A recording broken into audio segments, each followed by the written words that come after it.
नमस्कार प्रेक्षकांनो, आज आपण बघणार आहोत ठरलं तर मग मालिकेच्या 16 जुलैच्या भागामध्ये मैपतराव सचिनला म्हणत असता की काय रे, काय म्हणायचं दीक्षित तुला, तू काय सांगत होता. यावर लगेच सचिन त्यांना म्हणत असतो की हे बघा अण्णा, माझ्याकडे एक स्कीम आहे आणि ते कधी केलं ना तर आपण करोडो रुपये कमवू शकतो. त्यात लगेच तो मोबाईलमधून फोटो वगैरे दाखवतोय त्यांना. पण मैपतराव म्हणत असतो की हे बघ, आश्रमाचं नाव बदनाम होईल असं काही करायचं नाही.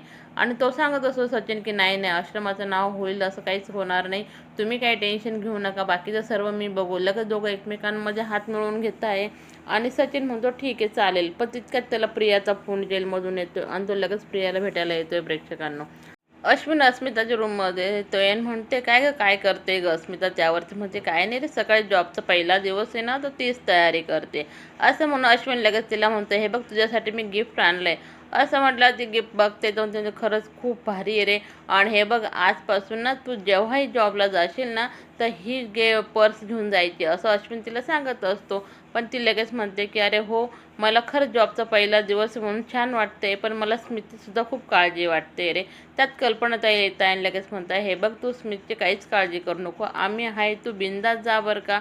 असं म्हणून अस्मिता कल्पनाताईंच्या जवळ जाते प्रेक्षकांना. आणि सर्व हॉलमध्ये बसलेले असता. कल्पनाताई येतात आणि राकेशला सांगतात की अरे राकेश, तुझ्या मामांना यायला वेळ होणार आहे, त्याच्यामुळे ते ना सकाळी तुझ्याशी बोलणार आहेत. असं म्हणत असताना राकेश म्हणतो की तुम्हाला निघावं लागलं. तर सायली आणि अर्जुनचं काय चाललं हे कसं काय समजणार आहे.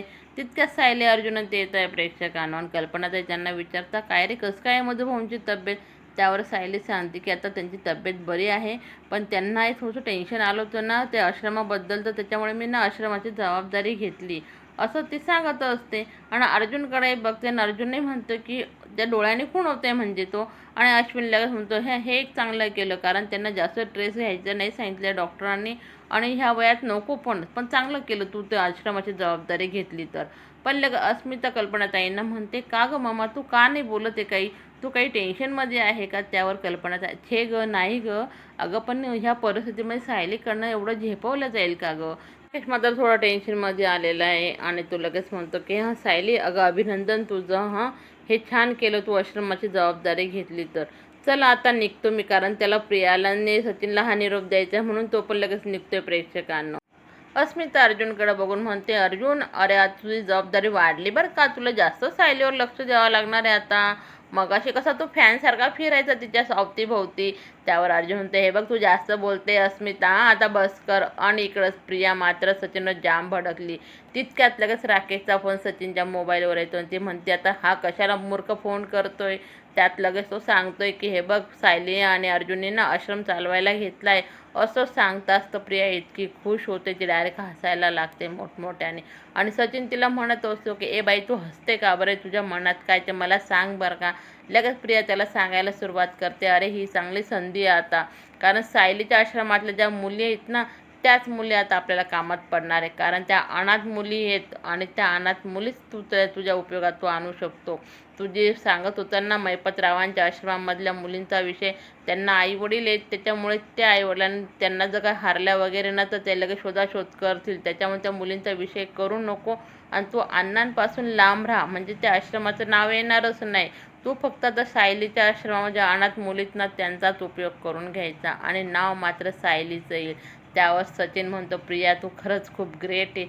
सायली अर्जुनला सांगत असते की मी आश्रमाची जबाबदारी घेतली आहे, पण मला वाटते की मी खरोखर मी आश्रमाची जबाबदारी पूर्ण करेल. आणि त्यावर अर्जुन लगेच तिला म्हणतो हे बघ, तू आश्रमाची जबाबदारी घेतली आहे, पण त्याचबरोबर तुला आपल्या बाळाची तुझी काळजी घ्यावी लागेल.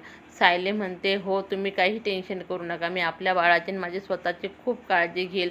आणि ते जेव्हा दोघं फाईल वगैरे बघत असतात तर सायली म्हणते खरंच आहे, आश्रमाचा खर्च खूप आहे हो, त्याच्यामुळे कदाचित मधुभाऊंना टेन्शन आलं असेल.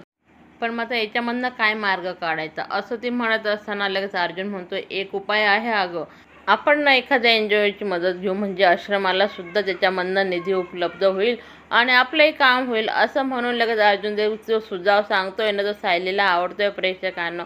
आणि ती सायली म्हणतही असते असं झालं तर खूप बरं होईल. आणि ती गोड हसते अर्जुनकडं बघून. आता मात्र सकाळ झालेली आहे आणि सायली मॅडम कामाची आवरावर करून घेत आहे आणि लगेच सर्वांचे डबे पण तयार झाले प्रेक्षकांनो. आणि अस्मिता जाणार असते म्हणून ती लगेच वाटीमध्ये दही घेऊन येते आणि अस्मिताला दही व खाऊ घालते. ते लगेच अस्मिता पण म्हणते, बघा तुझा पण तर आज पहिला दिवस आहे ना ग कामावरचा. ती पण तिला दही देते प्रेक्षकांनो. कल्पना ताई मात्र सायलीला बजावताय, हे बघ तू जाते सायली, पण बाहेरचं खायचं नाही आणि तुझा पण डबा घेऊन जा आणि डब्यातलंच खायचं, गाडीनेच जायचं, बिना गाडीचं जायचं नाही असं ती सांगत असते. ती लगेच निघते प्रेक्षकांनो. पण रस्त्यात तिला एक भाजीवाला दिसतो आणि ती लगेच म्हणते की थांबा मी भाजी घेऊन घेते. याला भेटायला जी मुलगी जेलमध्ये आलेली असते ती रस्त्याने येत असेल. ती सायलीकडेच बघत असते. एक गाडी जिकडं 4 व्हीलर गाडी येताना दिसते. सायलीच्या मुलीला आवाज देत असते की अगं गाडी येते तू बाजूला हो. पण ती मुलगी काही बाजूला होत नाही प्रेक्षकांनो. पण आता पुढील भागामध्ये आपल्याला समजेलच काय होणार आहे. कारण आता सायली मॅडमांना लागले मोतीचूरचे लाडू खायचे डोहाळे. आता समजेल अर्जुन शेठ काय काय करतात तिच्यासाठी आणि ती खाणार पण आहे ते लाडू, आपल्याला दिसणार पण आहे प्रेक्षकांनो. पण इकडं मात्र कल्पनाताईंच्या त्याच्या चेहऱ्यावरचे हावभाव खरंच वेगळेच बदललेले, कारण त्यांना काय झालं ते काही समजायला मार्ग नाही आहे. पण ते अर्जुन तिला म्हणते की तुला अरे सायली काही त्रास होतोय का. व्हिडिओ आवडला असेल तर व्हिडिओला लाईक करा, चॅनलला सबस्क्राईब करा. धन्यवाद.